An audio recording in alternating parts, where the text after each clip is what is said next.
Hello all, welcome to this video where today we will talk about international business. International business is a broad term including not only movement of goods and services but various other aspects.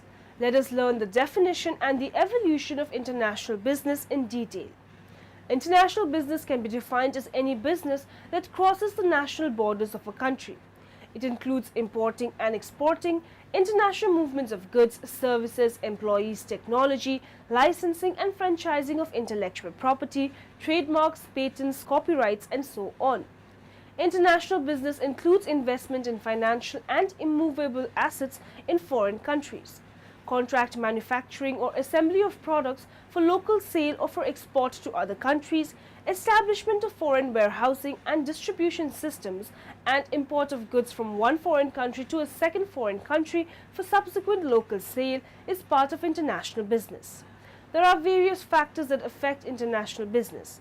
These factors include economic environment, culture, political environment, financial and banking systems, regulatory bodies, human capital and trade policies, and so on of the target country. In a rapidly changing global economic scenario under World Trade Organization, starting an international business is considered to be more complex than starting a domestic business. The numbers of parties involved in international trade are more than domestic business. Such parties may include customs officials, Director General of Foreign Trade, the Reserve Bank of India, excise officials and duty drawbacks officials, insurance companies, shipping companies, freight forwarders, and banks except exporter and importer himself. All of them help in administering, regulating, facilitating and financing the export-import business. The origins of international trade can be traced thousands of years back to the Babylonians who used to ply their wares to distant lands. The records of organized international trade have been traced to the ancient Roman Empire when a common coinage was introduced to encourage trade across the vast empire.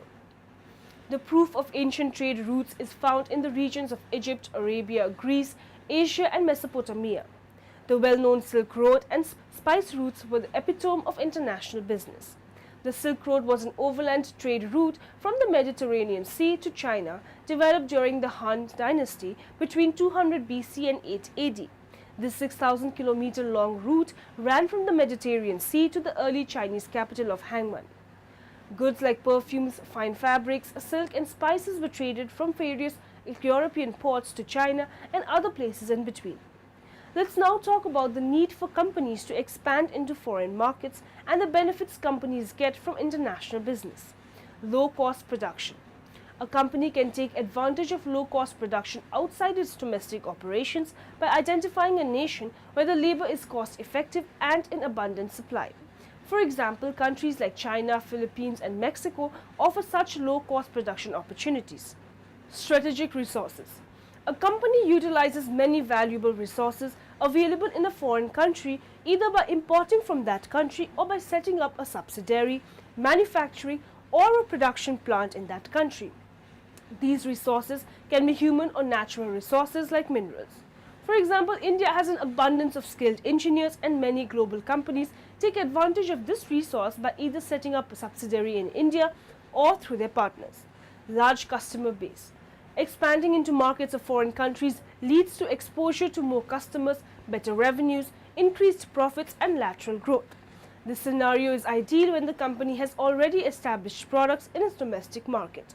For example, Sweden-based IKEA is the world's largest furniture retailer and operates in 37 countries after a modest beginning in Sweden. Competitive advantage. A company with unique competencies and capabilities gain benefits in the international market. For example, Intel's competencies and capabilities in semiconductors and chips have propelled it to global market leadership in microprocessors. Diversify risk. Any company can dilute its business risk by spreading its operations to a number of different and diverse countries rather than depending on any one market or region. For example, during the 1997 Asian financial crisis, companies with exposure in European and American countries were able to sustain far better than their counterparts in Asia.